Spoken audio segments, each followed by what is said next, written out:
Hello friends, आज 26 जुलाई है और अभी आप सभी लोगों को कारगिल विजय दिवस की बहुत बहुत बधाई हो। हमारे जवानों पर हमें प्राउड है। उन्होंने पूरी चोटियों पर विजय प्राप्त करके इस दिन फतह हासिल करी थी, इसीलिए कारगिल विजय दिवस मनाया जाता है। और आज ही हमारे टाटा में भी MDRT दिवस मनाया जाता है, इसीलिए हम लोग 26 जुलाई को अपने ऑफिस में MDRT विजय दिवस मना रहे थे और हम लोगों ने दोनों चीज़ मनाई, कारगिल विजय दिवस और MDRT सेलिब्रेशन भी करा। आप सभी लोगों को कारगिल विजय दिवस की बहुत बहुत बधाई हो दोस्तों।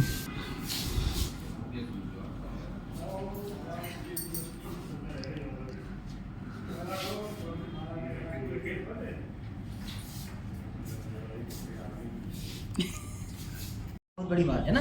हम तो उसको केवल एक आपके सामने हम यहाँ पर एक क्लासरूम में छोटी सी बात कह सकते हैं, लेकिन जो लोग फेस करते हैं ना उन चीज़ों को, वो समझ सकते हैं लाइफ में कि कैसे उन्होंने, मतलब जहाँ पर उनको पता है कि कब कोई उनसी गोली उनको लग गया और वो न रहे। मतलब उस समय तो मुझे ऐसा लगता है कि व्यक्ति सोच चुका होता है कि यार अब हो सकता है कि मैं अगले ही पल ना रहूं, तो उस तरीके से वो फिर लड़ता है। फिर वो बिल्कुल देश के उस समय फिर उसके अंदर भाव केवल ये होता है कि यार अब तो या तो जीतना है या मरना है ना, यही होता है। तो आज हम लोग कारगिल विजय दिवस मना रहे हैं और साथ ही साथ हमारी कंपनी हमारे, क्योंकि देखिए एक होते हैं सेना के जवान जो देश की सुरक्षा के लिए हैं, आर्मीज के लोग हैं या डिफेंस में जितने भी लोग अलग अलग सेक्टर्स में वो सब जो देश के लिए लड़ रहे हैं, और एक होते हैं जो हमारे यहाँ कहा जाता है टाटा के अंदर में कि जो लोग दूसरे के परिवारों को एक रक्षा कवच देते हैं, सुरक्षा कवच प्रदान करते हैं, वो भी एक अपने आप में जो है वो जो ट्रू जो रक्षाकर्ता वाली बात हमारे यहाँ आती है। हमारा स्लोगन है ना रक्षाकर्ता।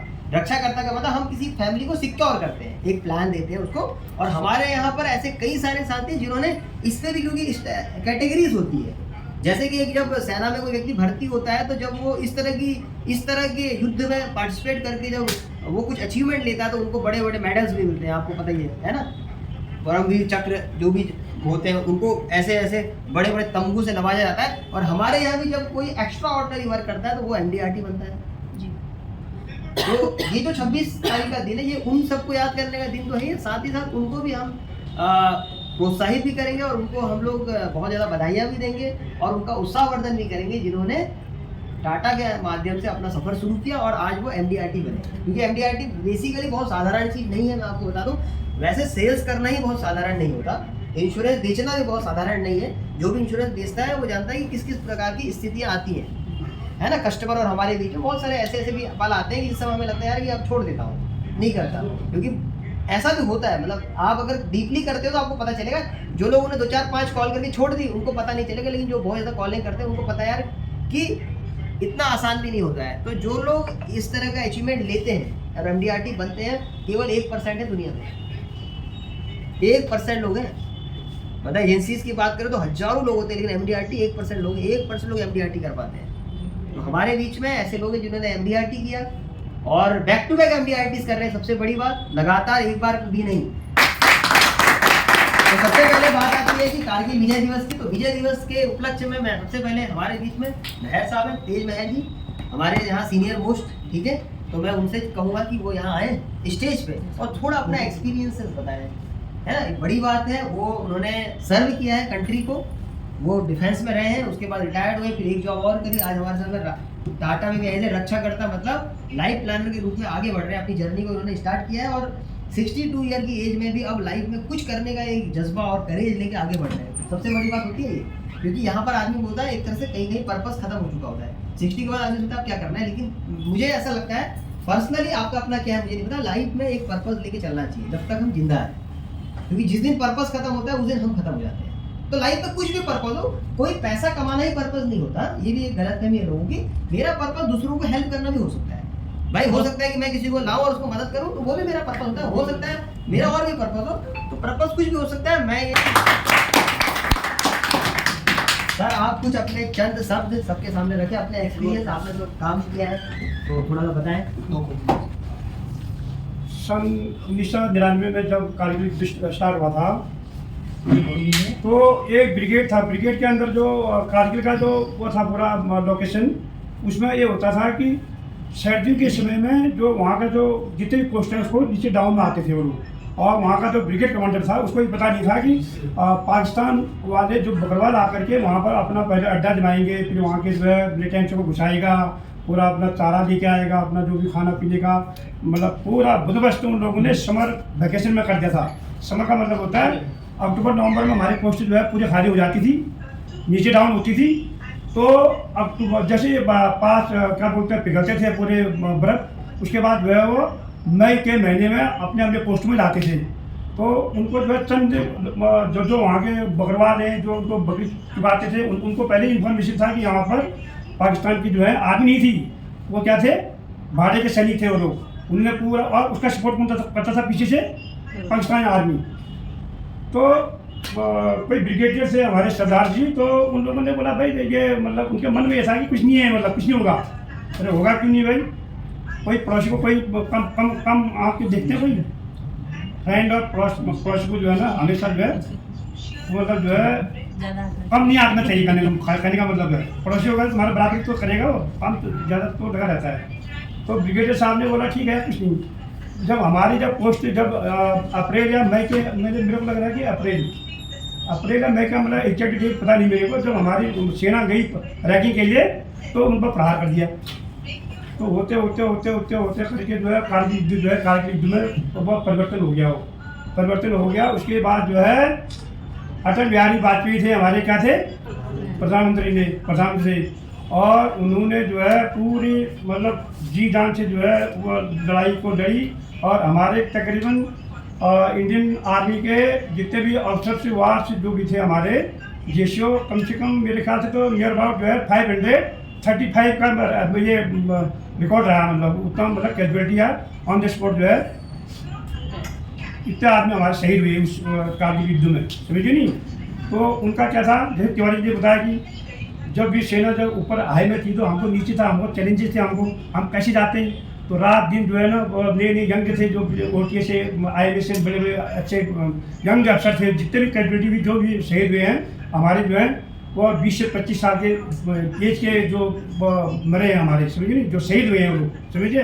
उसमें जो सिपाही हो या नायक हो हवलदार हो तो उनकी तो अलग भूमिका है। तो इतने आदमी हमारे शहीद हुए। और वो लोग क्या था कि जब आपने देखा होगा बफोर से तब जब सन 89 में जब BP सिंह ने जब वो किया था राजीव गांधी का जो मतलब जब इलेक्शन हुए थे तो बफोर से का वो किया था उसने। तो उसने बोला भाई बफोर से दलाली हुई, तो बफोर से उसमें काम आया लगा लो, समझिए नहीं। कब आया, सब 89-90 में जब बफोर से का जब ये उजागर हुआ, इसलिए जो है गवर्नमेंट देगी BP की सरकार आई 90 में, तो वो बफोर से जो है 10 साल के बाद चैलेंज बन के वहाँ पर कारगिल युद्ध जीता इसने। और लास्ट में जो है LOC पार इंडियन आर्मी ने बोला कि हम जो है अब अंदर तक जाएंगे, हम वहाँ छोड़ेंगे नहीं। जो LOC है हमारा लाइन ऑफ एक्चुअल कंट्रोल, समझिए नहीं। एक होता है LOC, एक होता है LAC। LAC का होता है मतलब जो हमारा पाकिस्तान बॉर्डर है सियाचिन से लेकर के यहाँ पर जो विवादित है मतलब अभी। एक होता है चाइना के अंदर पड़ता है, वो होता है LOC होता है लाइन ऑफ एक्चुअल कंट्रोल।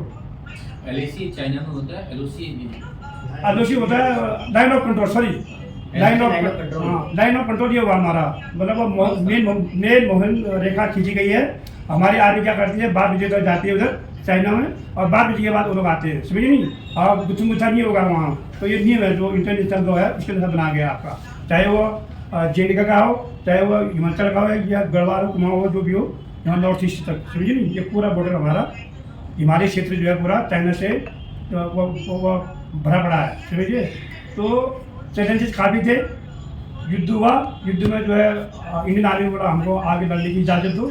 तो वो अटल बिहारी वाजपेयी जी बदलो, उन्होंने जो है ना 26 को जो है पूरी समाप्ति किया था, इस मतलब उद्घोष किया था कि हम विजय हो गए हैं। तो लास्ट जो है 26 को इसी के तौर पर जो है विजय दिवस मनाया जाता है। और मैं उसमें जो था आश्रम में था, आश्रम में हमको जो है जो भी यूनिट होती है, जो भी फॉर्मेशन होती है, उसको एक वार लोकेशन अलोकेट होता है, समझिए नहीं। जो ये बैठे हैं इधर, ये क्या बोलते हैं अपने, इनको भी जो है एक पार्टिकुलर प्लेस होता है, अगर वार हो गया तो वहाँ जाएगा। तो हम आसाम में थे, तो आसाम में हमको बोला कि तुम जो है पंजाब इलाके में जाओगे। तो हम लोग तैयारी में बैठे थे बिल्कुल बैठने के लिए। तो फिर ऊपर से ऑर्डर आया जैसे थे, मतलब जो जहाँ था वही रहेगा। तो जो है वो अपना जो भी राजनीति की बात है, वो तो राजनीति है जो भी है, तो उनको मैं भारी क्या बोलते हैं तहे दिल से जो है उनको नमस्कार करता हूँ और उनका जो है जितना भी उन्होंने प्राण की आहुति दी है उनके लिए देश हमेशा याद रहेगा और हम उनको नमस्कार करते हैं। जय हो। धन्यवाद भाई साहब, आपने अपने अनुभव जो है साझा किए। और इसी कड़ी में मैं बुलाना चाहूँगा, हमारे बीच में आर्मीज़ की बात आ रही है, ठीक है, क्योंकि आज का दिन विशेष है। तो अभी यहाँ बैठे हुए हैं, एक तो ललित जोशी जी भी आर्मी परिवार से ही हैं। तो पहले जोशी आप आ जाओ, है आइए, जोरदार तालियों से। भाई साहब जो है, आपके भाई साहब ने देश को सर्व करने के बाद यहाँ पर जो है अभी डिफेंस में बच्चों को ट्रेनिंग देने के लिए, उनको आगे बढ़ाने के लिए यहाँ, हाँ, प्रकाश डिफेंस एकेडमी आपने सुना होगा, वो आप ही के फैमिली का ही है ना, तो वो आगे चलाते हैं। तो प्रकाश गाड़ी जो चोर में खुदा गया नए वाला हाँ, कुछ अनुभव आपके अपने रहे हैं, पर्सनल एक्सपीरियंस बचपन से आपने देखा होगा, तो वो शेयर करें। और अच्छा दिन है, अपने थॉट शेयर करनी चाहिए। सभी लोगों को आज कारगिल दिवस की बधाई आप लोगों को। भारत में इस समय एक हमारा युद्ध एक लड़ा और जीता। उस समय की जो बात आती है, अभी जैसे तिवारी जी ने बोला, मैं आर्मी फैमिली से, मेरे फादर भी 5 साल उन्होंने CMD में ड्यूटी किया है, CMD में रहे, और उसके बाद उन्होंने रिजाइन दे करके आ गए थे। फिर उन्होंने फिर भी मिलिट्री इंजीनियरिंग सर्विस यानी कि NDS उन्होंने किया, वहीं से रिटायर। और मेरे 2 भाई आर्मी से रिटायर्ड, उन्होंने आर्मी में एक सिपाही से ज्वाइन किया और आर्मी के जो उच्चतम पद होता है कैप्टन में, वहाँ से 2 में रिटायर। जो बड़े भाई साहब मेरे प्रकाश डिफेंस एकेडमी के नाम से कैप्टन PC जोशी, उन्होंने कारगिल युद्ध में खुद थे और उन्होंने एक हवास कोर्स किया था, तो आप लोग जानते होंगे। उसमें क्या होता है कि बर्फ़ में कैसे चला जाता है, क्योंकि हमारे जितने भी जवान उस समय थे उनको बर्फ़ में चलना तो आता नहीं था, तो उनको बर्फ़ में चलना उन्होंने वापस सिखाया। और उस समय का एक किस्सा मुझे याद है कि भाई साहब के जो साले साहब थे मेरी एज के थे, तो उनकी यहाँ पर ट्रेनिंग चल रही थी रानीखेत में। तो उन लोगों को जल्दी से कंसंट्रेट कराई गई थी, शायद आपको याद होगा। तो उनको बहुत कम समय में कंसंट्रेट करा करके ऑमिनेशन लेकर के वहाँ जाने के लिए उन लोगों को भेजा गया।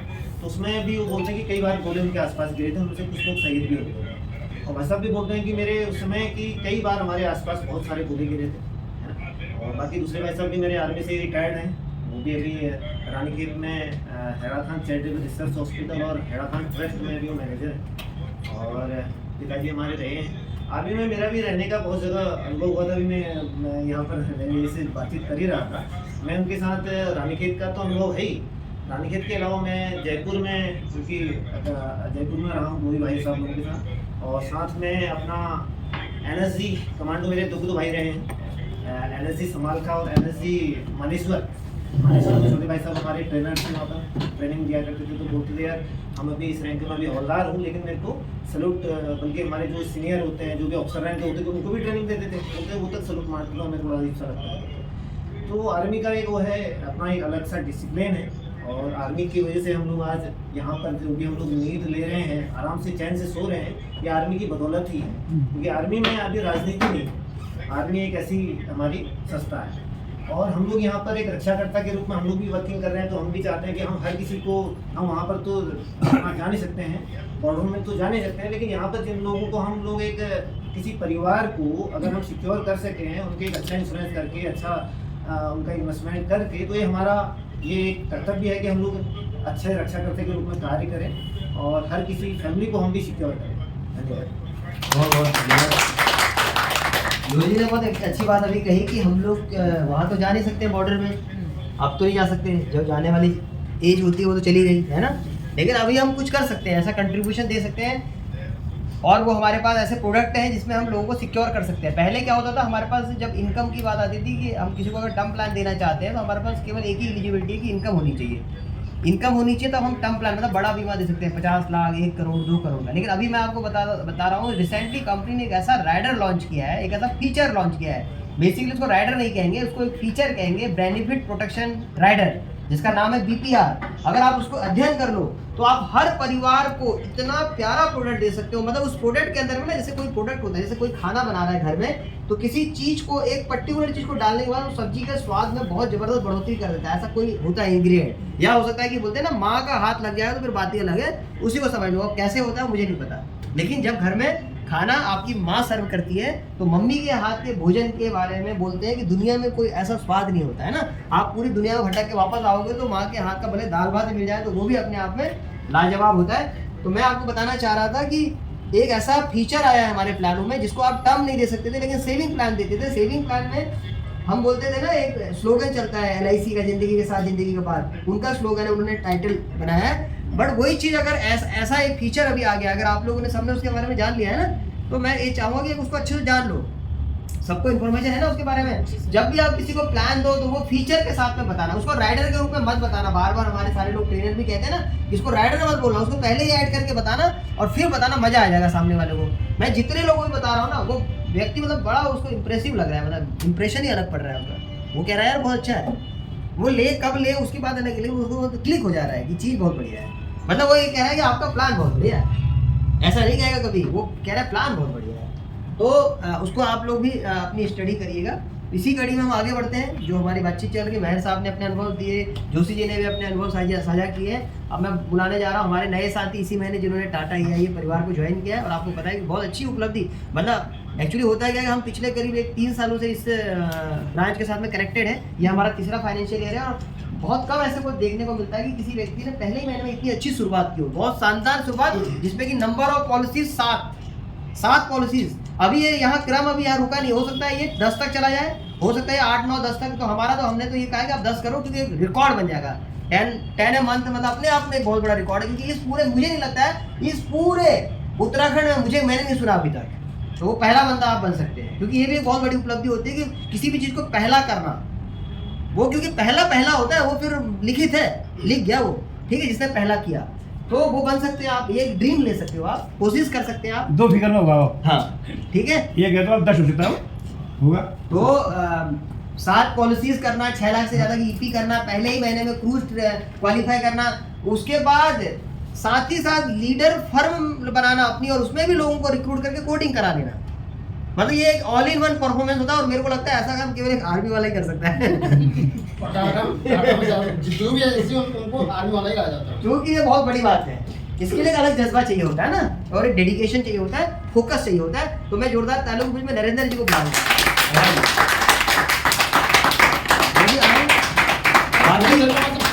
बाकी इनकी पूरी इतनी उपलब्धि हासिल इस महीने कर रहे हैं, हम अगले महीने प्रोग्राम तो करेंगे, स्पेशली उन लोगों को करेंगे जो सब हमारे इस महीने एक्टिव हो रहे हैं। ठीक है, जितने एक्टिव हैं, मतलब उसमें 50,000 की पॉलिसी हो, कुछ हो। अब हम यहाँ से शुरू हो रहे हैं चंदन रूपाल जी के नेतृत्व में, क्योंकि अभी उन्होंने यहाँ पर अपना नेतृत्व संभाल लिया है। तो मैं आपको आज बताना चाहता हूँ कि हमारी ब्रांच में अब से जितने भी लोग एक्टिव होंगे, कोई क्राइटेरिया नहीं बनाएंगे हम, कोई क्राइटेरिया नहीं रहेगा उस चीज के लिए जो पहला है। जितने लोग एक्टिव होंगे, हम उनको हर महीने एक प्रोग्राम में उनको इनवाइट करेंगे, उनको रिकॉग्नाइज करेंगे, उनको जो भी हमसे हो पाएगा हम उनके लिए करेंगे। ये तो मिनिमम एक क्राइटेरिया है कि सारे लोग स्पेशल ट्रीटमेंट देंगे। ठीक है, हाँ कोई विशेष करेगा तो उसके लिए तो स्पेशल होता ही है, आपको बताइए भाई। ठीक है, वो विशेष होगा तो अगले महीने में प्रोग्राम करेंगे। अब मैं अभी के लिए, क्योंकि हमारे पास अभी 4-5 दिन बचे हुए हैं, कुछ भी हो सकता है। मैं तो अपने लोगों से कहते हैं कि चमत्कार कभी भी घटित हो सकते हैं, आप लगे रहिए। जैसे हमारे वो बुगला सर जी कह रहे हैं मुझसे कि सर बहुत कोशिश कर रहा हूँ, बहुत कोशिश कर रहा हूँ सर, मतलब बिल्कुल ऐसा लग रहा है हाथ में आ गया, लेकिन फिर आने। नमस्कार सभी को, पता है सभी को कारगिल दिवस की विजय दिवस की बहुत बहुत शुभकामनाएं। मैं भी 2001 में आर्मी में ज्वाइन हुआ था, लेकिन वो कारगिल वाला देख नहीं पाया, तो सुना तो मौका मिला 2009 में और 2016 में जाने का वहाँ पर। तो वहाँ पर पता चला कि हमारी जो जवान थे, अफसर थे, उन्होंने क्या क्या फेस किया। तो तब बताते थे, अब एक हाइट पर बैठा हुआ है और एक नीचे से चढ़ रहा है, वो भी दिन में नहीं, सिर्फ रात को। तो एक ऊपर से पत्थर भी फेंको किसी के ऊपर तो कितना बड़ा गिरता है, और रात को मूवमेंट आप चुपचाप करनी है। तो वो चीज़ सबसे बड़ा चैलेंज था। एक्चुअली क्या कहते हैं, विंटर टाइम में हमारी जो पोस्टें होती हैं वो खाली हो जाती हैं, तो उसका फ़ायदा उठाया था उन्होंने। तो वहाँ पर लोकल सोर्सेज की वजह से उन्होंने पता किया कि ये खाली हो जाती हैं, तो उन्होंने आए अपना बैठे। तो बाद में जब हमारा हुआ साथ में बर्फ़ वगैरह पिघली, तो जब जाने लगे तो वहाँ पर पता चला कि पहले से बैठे हैं मिलिटेंट। तो फिर एक पे देखा, दूसरे पे देखा, तो धीरे धीरे पता चला, फिर क्लियर हुआ कि हमारी पोस्टें सब कैप्चर हो चुकी हैं। तब फिर ऑपरेशन लॉन्चेज हुए, सब धीरे धीरे हुआ। तो वहीं से बोफोर्स भी लॉन्च हुई, तो क्योंकि अपने पास उतनी मारने वाली मिसाइल वो नहीं थी, गन वगैरह। पहले क्या थे, जो भी बम्बार्टमेंट हो रहा था वो भी कुछ अपने ऊपर हो रहा था, जिससे बोफोर्स आई। उसके बाद थोड़ा सा रेंज बढ़ा, तो काफ़ी हेल्प मिली उससे, बहुत सपोर्ट। मतलब बोफोर्स ने वहाँ पे वो काम किया जो एक मेन वो होता है, बहुत सारे घने अंधेरे में ये छोटा सा एक दिया काम बढ़िया काम करता है वो काम चीज़ करेगा। क्या भगोस ने और उसकी रेंज बहुत अच्छी थी ना, रेंज अच्छी वो थी, काट डालता है। नॉर्मल तोपें वहाँ पहुंच ही नहीं पाती थी, पहुंच वो नहीं आगे से ही पाती, वापस आगे- हमारे ऊपर आ जाती थी, वो वहाँ अटैक करती थी सीधे। और दूसरे काम सबसे किया था वहाँ। सबसे मोमेंट सबसे ज़्यादा वो था जो रात में मोमेंट रात में। तो वो चीज़ें पहाड़ में चढ़ना उतरना थोड़ी सी भी आवाज़ तो सब हो जाता था। तो काफ़ी बहुत चैलेंजेस थे, लेकिन फिर भी जो जोश था हमारा जज्बा था वो भी कम नहीं था। तो लास्ट में विजय 26 को फतेह हासिल करी। तो उसमें जो भी अपने साथ वाले शहीद हुए, जो भी हुए, बहुत ज़्यादा कैजुअलिटी हुई, तो वो सभी को याद है। और उनके साथ जो भी उनके घर वाले परिवार वालों के संग जो हताशा हुई वो सब के बारे में जानती हैं सब। बस एक में हमारे युवा कवि जो है आज विजय दिवस के उपलक्ष्य में कोई भी हमारे बीच में बैठा हुआ साथी कुछ भी कहना चाहता है। मैं पूजा मैम को इनवाइट कर रहा था, पूजा मैम आइए जरा दो शब्द, क्योंकि देखिए पूजा मैम को इसलिए बुला रहा हूँ कि वो केवल आर्मी वाली बात नहीं है कि आर्मी बैकग्राउंड एज वेल है, जो मैंने आपको कहा कि वो MDRT है। आज का दिन किसके लिए है? विजय दिवस तो है, साथ में MDRT जो हमारा टाटा आज MDRTs का विजय दिवस मना रहा है, जिन्होंने टाटा के अंदर में, हाँ इस डेट में हमेशा यस ये 26 मंडे में लास्ट ईयर इन्होंने MDRT किया था, तो जोरदार करते हुए उनके लिए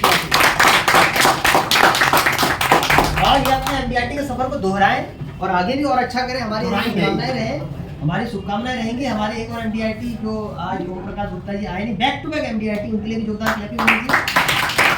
और हमारे बीच में लास्ट ईयर हमारे यहाँ ब्रांच में टोटल 4 MDRT बने थे, हाँ। आप सभी को पता है।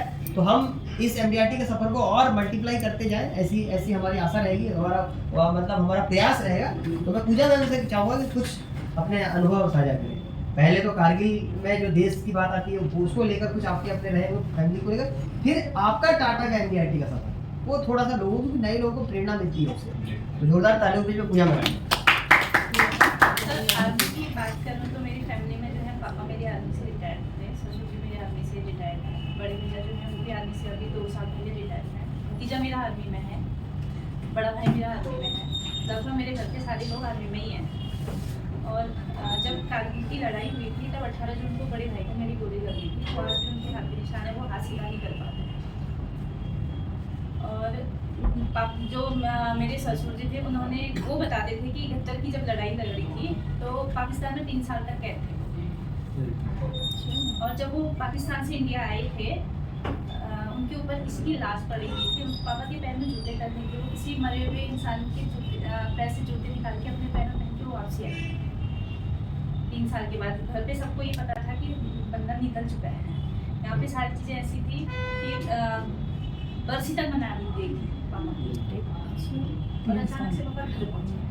इधर मूवीज में देखा है सब। ससुर जी मेरे ससुर तो 3 साल में पता नहीं चला ना, हाँ। क्या पता चला मतलब वो होता है ना, डिक्लेयर कर देते हैं कि डेथ हाँ, हो गई डेथ है, हो गई। जब पाए नहीं जाते हाँ, हैं। तो वो 3 साल तक पाकिस्तान पे थे। बाकी नहीं सर, आर्मी में रहने का मुझे बहुत मौका मिला।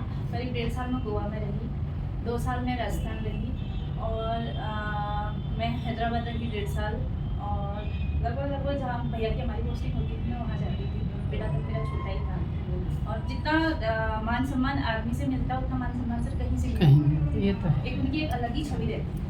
और आज भी हम कभी MS वगैरह में जाते हैं, हम अगर मेन हॉस्पिटल में चले जाएं सर, वो कहीं कोई किसी को नहीं पूछता है। अगर हम आर्मी के अंदर चले जाते हैं ना, एक अलग रिस्पेक्ट मिलती है, वो बड़ी अच्छी लगती है। इतना ही मुझे पता है। बाकी रही टाटा की जर्नी, सर बहुत अच्छी जर्नी रही। लास्ट टाइम मैं जब MDRT किया था सबको सारी चीज़ें पता ही हैं, और इस साल भी करूँगी। मैं जो कुछ उनके जो है अनुभव, वो अपने अनुभव और अपनी अच्छी सी बातें हमारे सामने रखेंगे। जोरदार तालियों के बीच में। दीपक जी बहुत बहुत धन्यवाद मैंने माहौल बनाने के लिए। मेहर साहब धन्यवाद, रेन भाई, विजय मैडम, जोशी जी। अच्छा, बाकी तो सारी होगी। मैं विजय दिवस के बारे में सबको पता लग गया है कैसे होता है, क्यों होता है। यहाँ पर इंश्योरेंस पे जो विजय दिवस हमारा मनाया जाता है, तो विशेष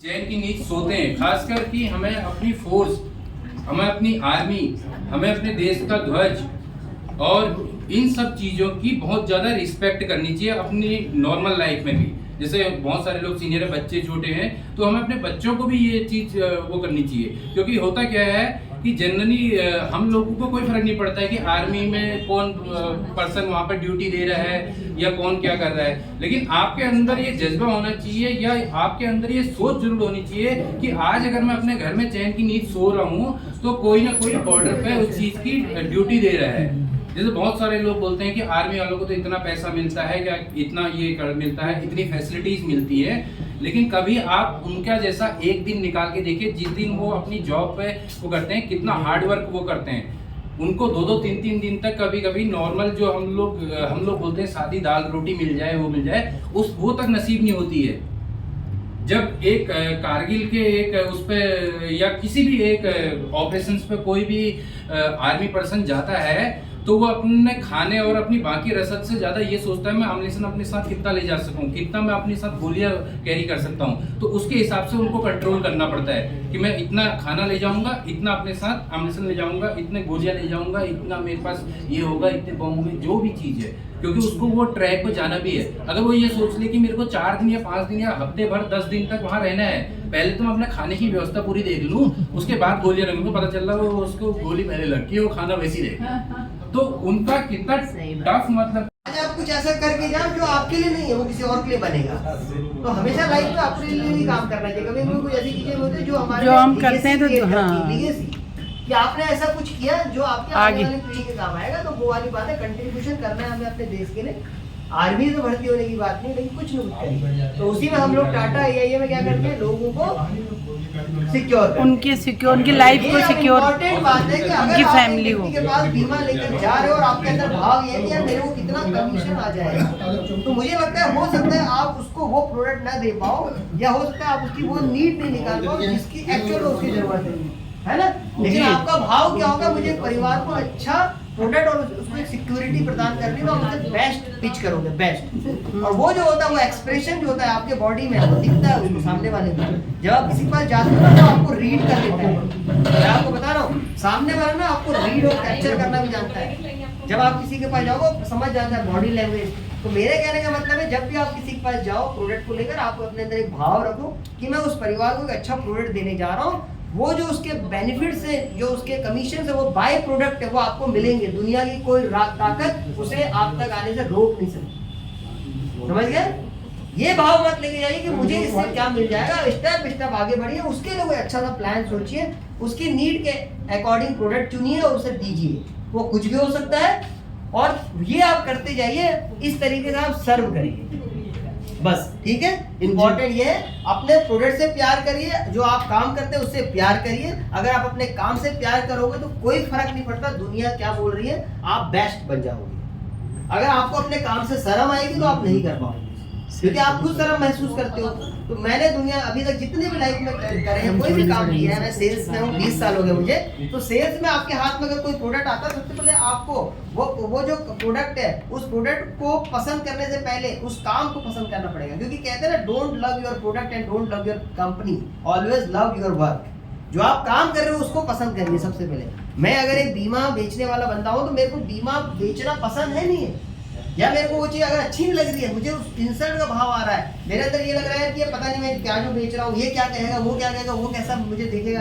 अगर ये भाव, तो प्रॉब्लम यहाँ पर है, उसको सही कर लीजिए, फिर आप बहुत अच्छा कर लेंगे। तो अपनी काम से प्यार करिए, और फिर आप वो करेंगे जो कोई बंदा नॉर्मल एडवाइजर नहीं कर सकता, आप प्रोफेशनल बन जाएंगे। तो मैं तो हमेशा लोगों से यही कहता हूँ कि इस प्रकार से इस प्रोडक्ट को उसके व्यक्तियों को प्रसाद की तरह बांटिए, उनके नीड के अकॉर्डिंग प्रोडक्ट दीजिए, आपको रिजल्ट मिलेंगे। ठीक है, उसको प्लान देना है, उसका फॉलोअप करना है, इसका प्रोसेस होता है। और आपको स्काई इज द लिमिट, आपके लिए बहुत कुछ है। क्योंकि हमने ऐसे लोगों को भी देखा है इस इंडस्ट्री में, जो लोग बिल्कुल नॉर्मल लेवल पे आए। अब जैसे आप नरेंद्र जी की बात करते हैं, कहाँ डिफेंस लाइन और कहाँ सेल्स की लाइन और कौन सा इंश्योरेंस, ये बताइए आप। दूर दूर तक का वास्ता नहीं है ना, बहुत अलग चीज हो गई। वो कहाँ से निकल, तो उन्होंने अगर आज स्टार्ट किया और मन में अच्छा भाव लेके स्टार्ट किया, तो उन्होंने रिजल्ट प्रोड्यूस किया है। तो वैसे ही आप लोग भी कर सकते हैं, सभी लोग बहुत अच्छा कर सकते हैं। तो आज के दिन को हम यहीं पर विराम देंगे। क्यों रूपाल जी, लगभग हमारी बातें होंगी, 10 मिनट चल रहा था हमारे बीच में। एक अलग से नाम बना के